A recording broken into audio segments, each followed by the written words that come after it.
Hi everyone, I'm Kaius, and perhaps the most blatantly obvious opening statement I've ever made in any video ever. Characters play a huge part in the overall presentation and lasting impression of games and, well, any piece of media really. Everyone has a favourite character in some form, whether that be a character you have sentimental value regarding, a skrunkle, a fictional crush, or blurble from my shows. Gyro gearless, gyro gearless, gyro gearless. In the case of properties that update over time, characters can come and go as time passes, and most of the time when a new character is finally added to the main lineup of said piece of media, they tend to get given the same treatment as the contemporaries of their ensemble. But what if I told you that there exists a character who was teased by the writers for a very long time as a very big deal, and then released in the most unfinished, most disrespected state imaginable, with seemingly no sign of this ever being rectified?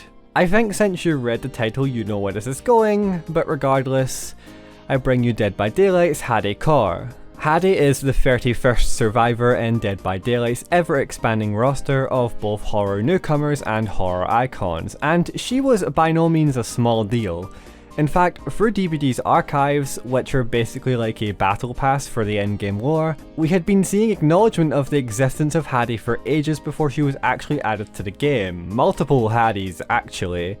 See, DBD follows some kind of multiverse theory which I'm not really able to coherently explain, but it's kind of important to this video and to Haddie's lore, so I'll give you the TLDR of it and I'll put Pixel Bush's video about her in the description should you wish for an explanation from someone who, well, to put it bluntly, actually knows what the hell they're talking about when it comes to character analysis videos. Haddie is a character who has made recurring appearances in the archives for the Observer excerpts, appearing in tomes 6, 7, 8 and 10. She's an Indian psychic investigator who hosts a web series called Harbingers of Hell with her stepbrother Jordan and her step-uncle Stefan. She awakens to psychic powers which allow her to see places where the entity's realm seeps into other worlds, also known as overlaps, following the death of her parents, and also gains this white streak of hair. Yes, that's supposed to be white.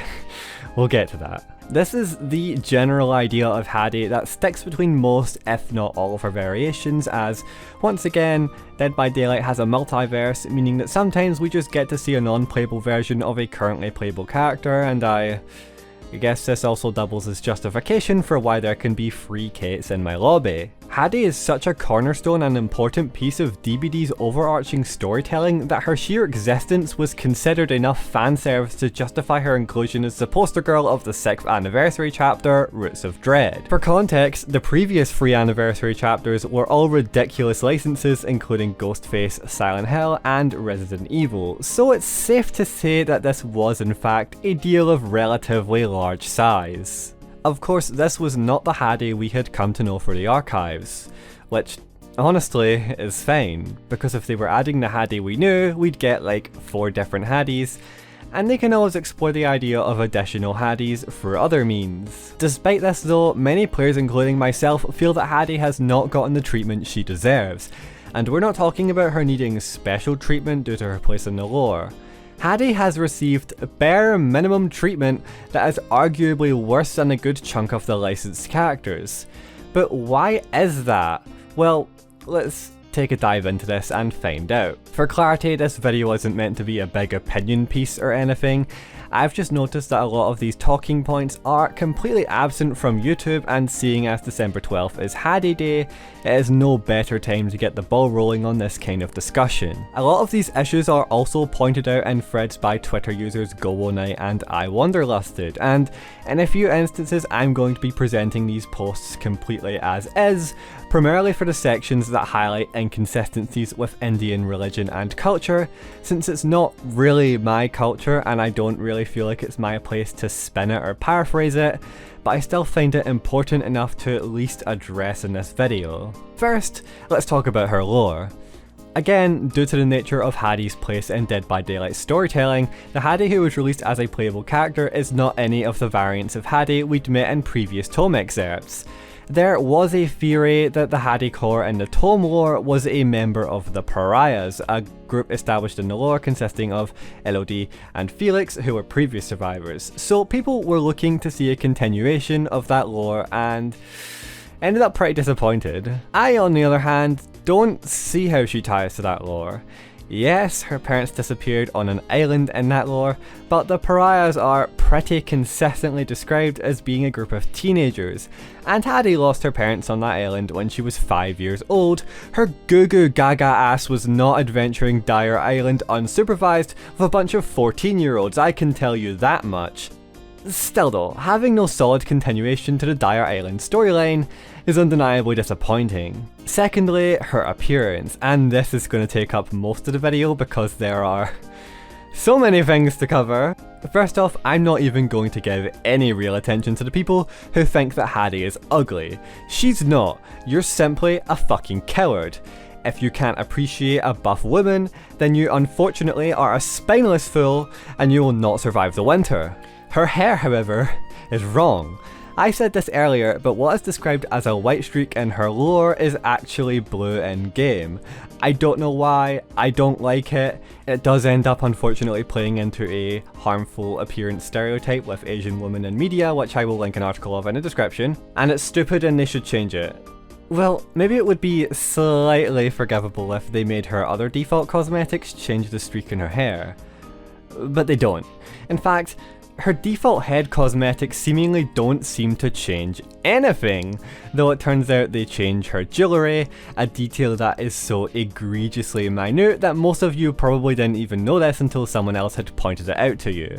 By the way, speaking of the minutiae of her design, her jewellery is apparently culturally inaccurate in a very not great way, potentially owing to her design being poorly researched. Once again, a thread explaining this from the point of view of someone actually qualified to talk about that sort of thing will be in the description.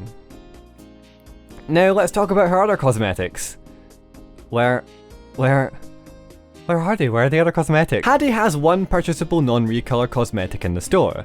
This cosmetic is a length set, meaning it's stupid, not customizable, and nobody wants anything to do with it. Additionally, this cosmetic is a seasonal cosmetic, meaning under the new rules of seasonal cosmetics being limited time even retroactively, which is frankly bullshit, Haddie will have no non-recolor cosmetics available for purchase by September of next year at the earliest. The only way they can address this is by releasing more non-recolor cosmetics in the store for Haddie, which, you know, they just added the overly marketed first trap Vittorio to the game, so we're kind of fighting an uphill battle here. The other cosmetics she has are exclusive to limited time offers too. Yay! Fuck. The green rarity cosmetic she has was exclusive to Prime Gaming. For additional comparison, they previously made a Tome cosmetic from the year prior for Plague into a Prime Gaming reward, meaning there is legitimate precedent for them doing it the other way around. But the fact that the only unlinked cosmetic you can buy for Haddie is locked behind a time-limited special offer that involves you feeding money to Jeff Bezos isn't exactly what I'd call ideal. You may ask, where is her other green rarity cosmetic, Kaius? Survivor's always released with 2 green rarity cosmetics. Yeah, it's still not in the game. It's been in the files for 6 months, and they still haven't added it. Lastly, her event cosmetic, released alongside the Twisted Masquerade event, includes a flipped version of her regular hairstyle with a mask over it and an outfit which, according to Golonite, poorly emulates an Indian lehenga. She has not received any other cosmetics since. Why is having cosmetics for a character so important, especially a character who compensates for the lack of cosmetics with robust lore?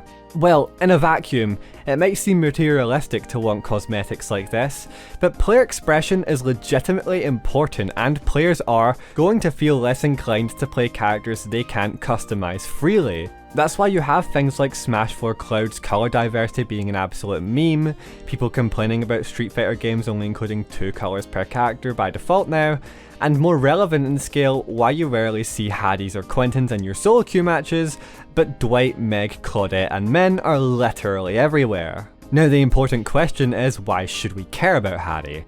Over other survivors even? Well, you don't have to, I can't force you, but seeing any original survivor get left behind like this just isn't fun, and for what it's worth, I think Haddie is objectively the coolest survivor behaviour has created. I think that outside of the elephants in the room, her design is fantastic.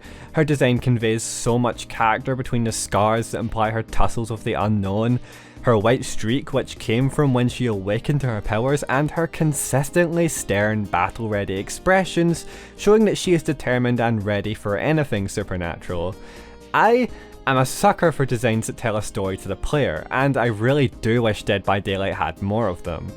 To me, that's why Haddie is so important. Not only is she awesome, but Dead by Daylight has a critical lack of ways that the storytelling of the game is integrated in plain sight, especially with the lore itself being so cumbersome to actually access and read without just giving up and googling it. Unfortunately, it really doesn't seem like behaviour feels the same way about her. I just get the feeling that they have already lost interest in pursuing this avenue of storytelling.